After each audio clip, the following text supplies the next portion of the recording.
Here we are, folks, the final episode of Season 3, and we are in full steam ahead. My goodness, I have great news.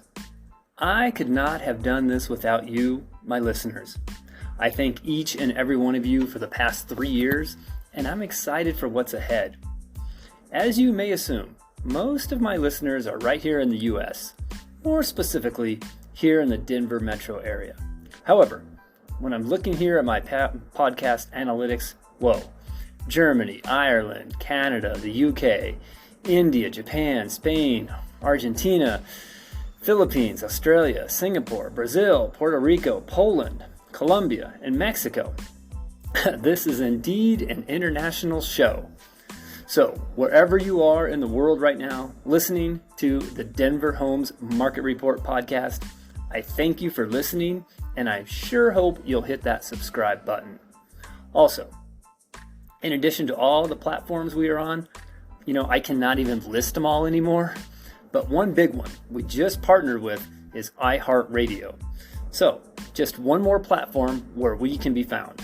Or you can simply ask your smart speaker, "Hey Alexa, play podcast, the Denver Homes Market Report." The good news doesn't stop there.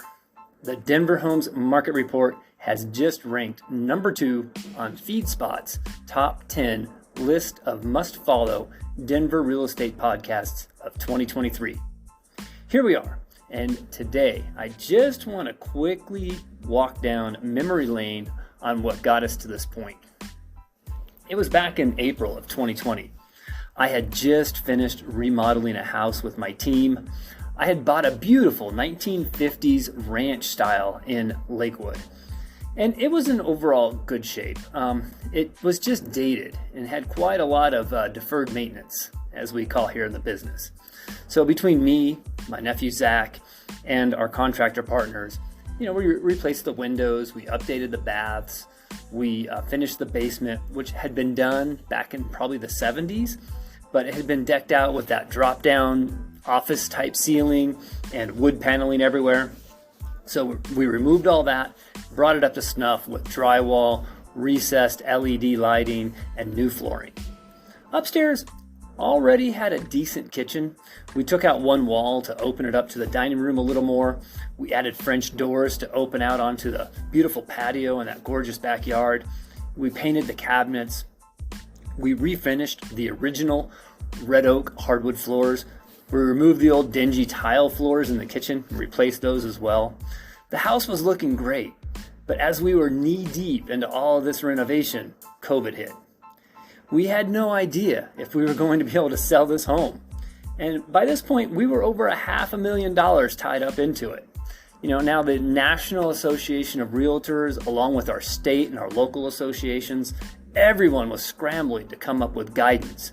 And we were told we could not show homes unless there was a purchase contract in place between the buyer and seller. So what did that really mean at that point? It meant the buyer had to be motivated enough to write up an offer sight unseen. Of course, it had a contingency that they could cancel the contract with no risk if they decided they did not want the house once they were able to look at it firsthand. And I just wasn't sure how many buyers, given the uncertainty, were going to be willing to take those initial steps. Of course now, 3 years later, we all know real estate market did not slow down at all during that time. In fact, the interest rates dropped down to about 3%. The pandemic spooked the government, and they started throwing all kinds of money into the economy. These stacks of cash came into the economic system from many different angles. Some were direct checks, some were loans that were never required to be paid back. As long as you could show you spent the money to keep your business or your employees afloat. And if you have a CPA for your business, then you know how easy it was to ensure those loans were indeed forgivable. In fact, the government sent checks to almost everyone. The economy was already on a path to overheating when the tax cuts of a few years earlier were enacted.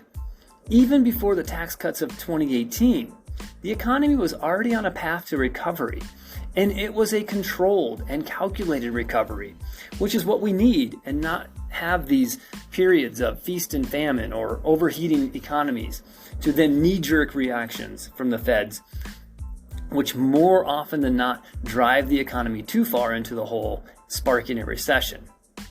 What we really want to see is what we had been experiencing since about 2012, which was a slow and steady climb. The economy was doing just fine leading up to those tax cuts in 2018. Those cuts were too much, too fast, and the bulk of the tax cuts were not even targeted to those who needed them. Everyone, of course, got a tax cut, but when you really look at who got the biggest tax savings, it was not the lower to middle class. The bulk of the tax revenue went to support people who were already in high tax brackets. So now for the past year, the feds have been trying to tame inflation, and I'm not an economist, but I'm not sure this seems like a terrible way to slow the economy. Rather than targeting the big businesses who are basically price gouging and turning on record profits, rather than targeting those specific companies with hefty tax burdens or targeting the type of loans that these corporations use, they are just raising the Fed's benchmark rate, which affects everyone, slowing down the entire economy.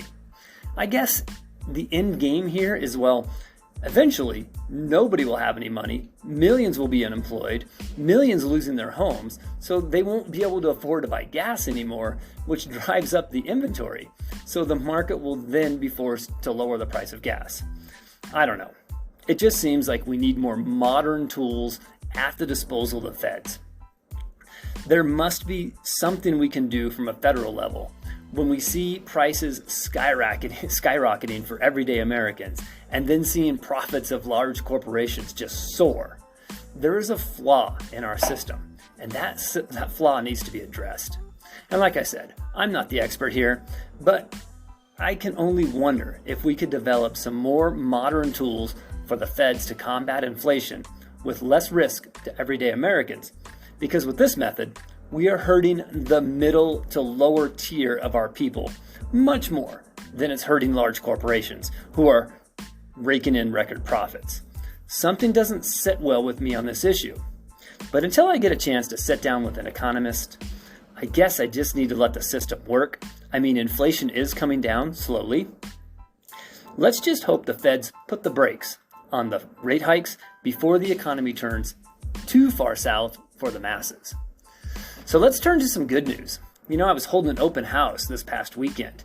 This was a beautiful Victorian home built in 1896. Just gorgeous. And, you know, I'm often not a huge fan of Victorian homes, due to the ceiling on those second floors. The A-frame just does not live comfortable. I always feel like my head is going to scrape the ceiling in every room. Luckily, this home had a really smart alteration, where at some point during its lifetime, the roof was popped out on both sides, giving you some headspace. And it was done in a way that you really couldn't see it from the curb. Sometimes these pop-out wings, so to speak, they can really destroy the aesthetics of the Victorian home. But this remodel was done right, and those pop-outs were set back from the front, so they were barely even noticeable from the street. I really liked this home. And it had, quite a few modern upgrades, like it had central heating, central air, had a radon mitigation system installed, and a water softening, even had an alarm system. You couple all this with the fact that it was in the heart of the Platt Park neighborhood, and just a block away was Pearl Street. And if you haven't been to Pearl Street, it's a real treat. One of Denver's best sushi bars, Sushi Den is over there, as well as many other retail outlets and restaurants and bars. A whole host of fun shops and coffee houses. All help make this a very desirable neighborhood. And the price of this home reflected that desirability with a list price of $1,295,000. But you know what? I had a steady flow of interested buyers both Saturday and Sunday. People were out and about, and they were looking to buy a home. Many told me they were looking to buy this year. Many of them had realtors, and they were actively engaged in. This is great news. This tells me that the economy, at least for many, is holding at a level of confidence, at least in real estate. Now, I want to share with you one other interaction. I had a young couple come in at this open house. The young man told me his sister had bought a home a couple of years back, and he felt like now home ownership was more difficult for him than it was for his sister, who had got in a couple years earlier in the 4% range for her mortgage. And I said to him, you know what? Think about what you just said. Think about what was going on, particularly in those crazy couple of years with those silly low rates.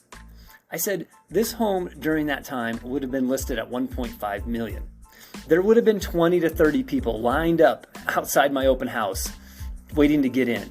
And within 10 hours of being on the market, the sellers were already trying to figure out what to do with multiple offers in hand and more being promised throughout that first weekend.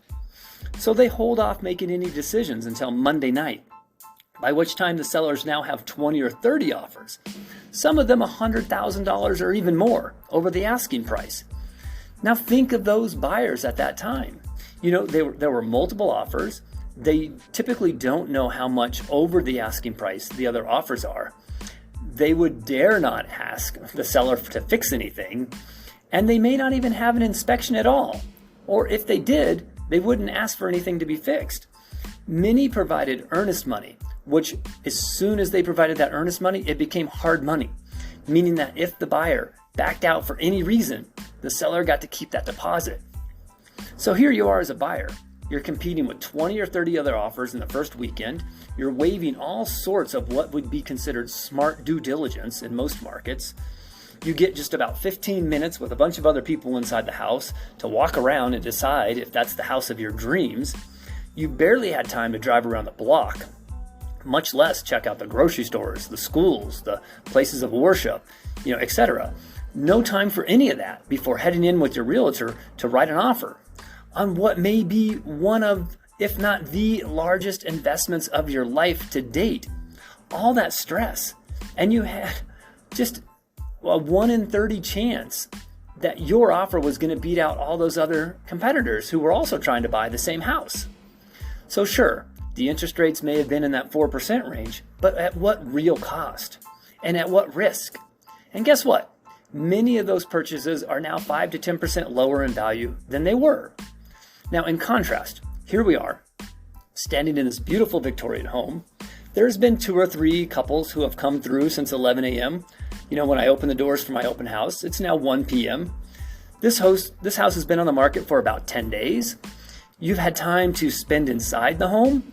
The sellers would be silly not to entertain any offer you may bring forth, even if it were a bit lower than what they wanted. You, of course, would now be able to do your due diligence. You have time to go check out the grocery store because, if you want to know who your neighbors are, 80% of those in the local grocery store live within about a mile or 2 of that store.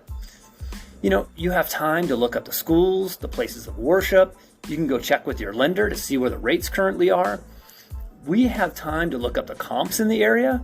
And guess what? The comps actually mean something these days. So sure, your interest rate is higher, but it may not be forever. You'll have time to schedule for your home inspections, have the sewer line checked. You maybe even get the seller to fix a few things because the last thing they want to do is go back on market. They've already invested time and money and energy in getting you as the buyer to this point in the purchase process. They may not even have a backup offer. So if you pull out of the deal, they're back to square one. So now you as the buyer, you have some real power. And the interest rates may or may not last for more than a couple of years. And you're looking at a 30-year mortgage. So perhaps 2 years or 3 years from now, you either refinance or maybe you find another home, you sell this one and find something that's more suitable. And you did all this with a whole lot less stress and a whole lot less risk than those who bought in the middle of the frenzy. So who really got the better deal? Oh, I forgot one huge kicker. Sellers are now paying buyers credits at closing for thousands of dollars. My last deal that I just closed with my buyers got $5,000, but each deal is different. You as a buyer may be able to use that money from the seller to buy down your rate and maybe even cover some of your closing costs. Okay, let's go ahead and close out today's podcast. You, of course, have been listening to the Denver Homes Market Report. This is your local realtor and host of this podcast, Ricky Schoonover of Mode Real Estate. Please check out my website, www.denverhomesmarket.com. And if you have any immediate questions, give me a call. My direct line here is 720-688-5110. It is Friday, April 7th. For this Friday, it's going to be the first Friday Art Walk. So come down and support the local art scene here at the Arts District on Santa Fe. Collect some art, grab a bite to eat, and make sure you stop by the Emerging Artists Studio. I'm involved with this particular studio, and we're hoping our new lighting is going to get installed before the first Friday. It's located at 858 Santa Fe Drive. I'll see you out there, and I hope you'll tune in next month. This podcast is recorded and published on the first Thursday of each month.